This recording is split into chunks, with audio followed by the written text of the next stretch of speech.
De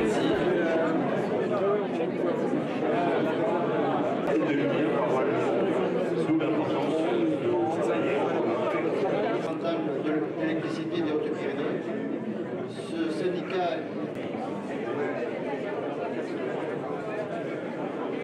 Nous allons démarrer. J'ai le plaisir d'avoir à mes côtés François Fortassin, sénateur des Hautes-Pyrénées, président du syndicat départemental d'énergie des Hautes-Pyrénées, le SDE 65, Michel Pellieu, président du Conseil général des Hautes-Pyrénées, Myriam Mendes, adjointe du maire de Tarbes, Michel Franconi, président de l'Association française de l'éclairage, et Bruno Rouche, directeur général du syndicat départemental d'énergie des Hautes-Pyrénées. Je voudrais tout d'abord vous souhaiter bien entendu à tous le meilleur bienvenu et vous dire combien nous sommes heureux au syndicat départemental de l'énergie que vous ayez répondu présent pour cette journée de l'éclairage. Pendant longtemps, l'éclairage public a été synonyme, sinon d'opulence et de richesse, du moins d'aisance, donc il fallait éblouir. Quelquefois, on éclairait les façades, on éclairait le ciel, et on oubliait d'éclairer les cheminements. Aujourd'hui, le principe de base, c'est d'éclairer mieux, et que cela, bien, si possible, coûte moins cher. Le patrimoine que représente cette réserve internationale de ciel étoilé, nous sommes très fiers d'être la première réserve en France, et dans une zone, malgré tout, qui, elle n'a pas une densité de population considérable, a cependant des villes comme Bagnères, Lannemezan, Lourdes, donc ça c'est des communes autour. Ça veut dire qu'il y a de la population. Mesdames et messieurs les élus des Hautes-Pyrénées, bon, très heureux de partager cet après-midi ici, cette journée de l'éclairage public. C'est quelque chose de très symbolique dans ce département, l'éclairage public. Bon, quand on évoque l'éclairage public dans les Hautes-Pyrénées, bon, on pense immédiatement Pic du Midi, et quand on passe Pic du Midi, comme l'a dit François Fortassin, on pense aussi la RIS, de Réserve internationale de ciel étoilé, qui est quand même un nouveau label dans les Hautes-Pyrénées. On en a quand même pas mal de réserves dites naturelles, de sites classés, et aujourd'hui, cette réserve de ciel étoilé, bon, c'est quand même une valeur ajoutée pour le département des Hautes-Pyrénées.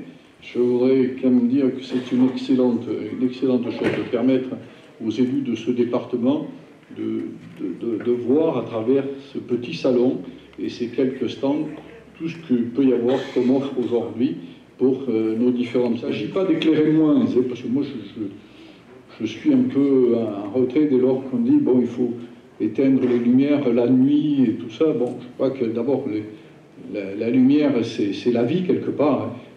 Quand on voit de l'éclairage quelque part, ben, on dit il y a de la vie, il y a quelque chose qui se passe.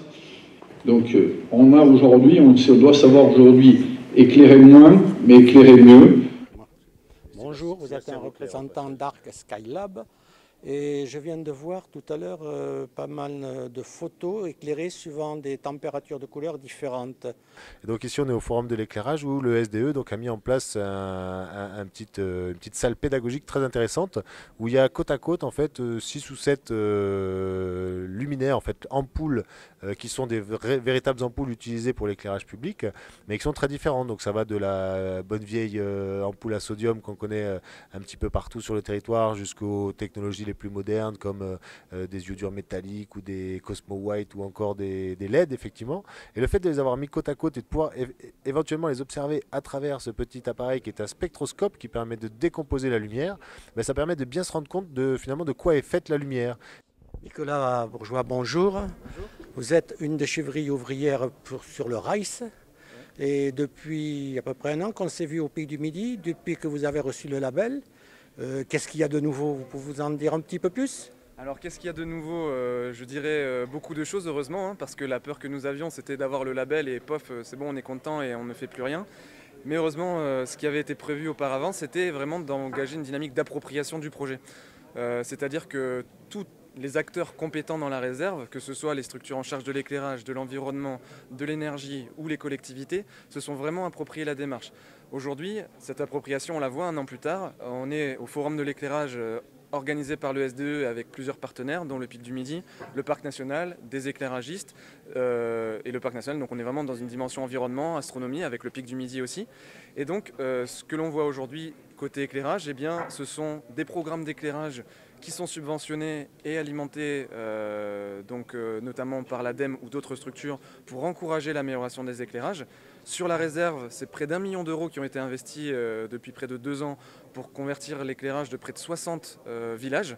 Lorsque je regarde la Voie lactée du côté de Tarbes et que je la regarde du côté de Campana des Gloutou, c'est pas la même. Ah oui, évidemment. À partir du moment où on est en pleine ville, on est sous un halo lumineux qui vient nous masquer cet accès à cette fenêtre sur l'univers. Et dès que vous allez rentrer dans la réserve de Ciel étoilé ou dans les espaces pyrénéens, on a ces lumières qui sont bloquées, moins nombreuses et finalement maintenant préservées de plus en plus par la réserve.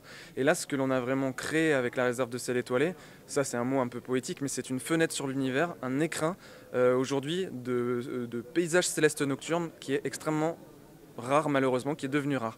Voilà. Et ça, n'importe quel randonneur, marcheur ou simple touriste peut aller profiter de ce panorama dans les Pyrénées de nuit. Je vous remercie, je vous souhaite une bonne continuation et grand vent à la réserve du Ciel étoilé. Merci beaucoup. Et normalement, vu ce que l'on voit ici, c'est pas parti pour s'arrêter. Voilà.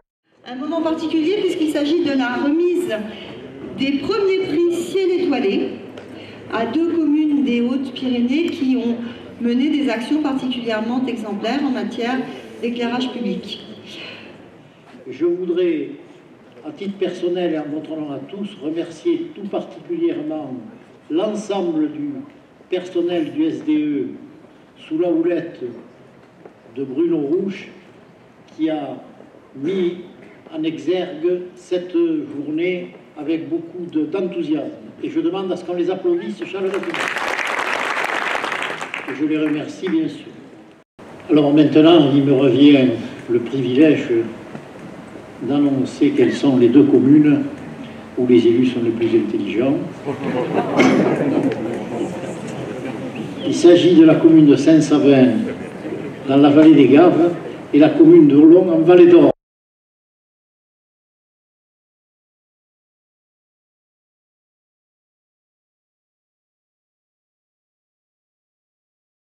Maryse Berrier, vous êtes le maire de Viellore et depuis quelque temps, même depuis un certain temps, vous avez commencé à changer votre éclairage public pour la RAIS.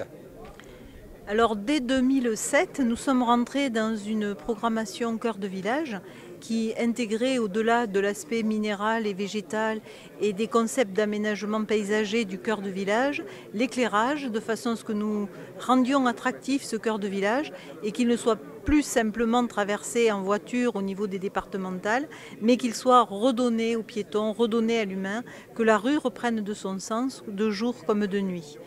Donc un éclairage ponctuel, particulier, économe, parce que c'était également ce que le programme s'est divisé en 3 tranches. De mettre en valeur des éléments patrimoniaux. La première tranche qui relève du petit patrimoine avec une chapelle révélée, la mise en place de calades en pied de façade pour révéler les façades et en même temps l'aménagement de places de stationnement intégrées dans le cœur du village.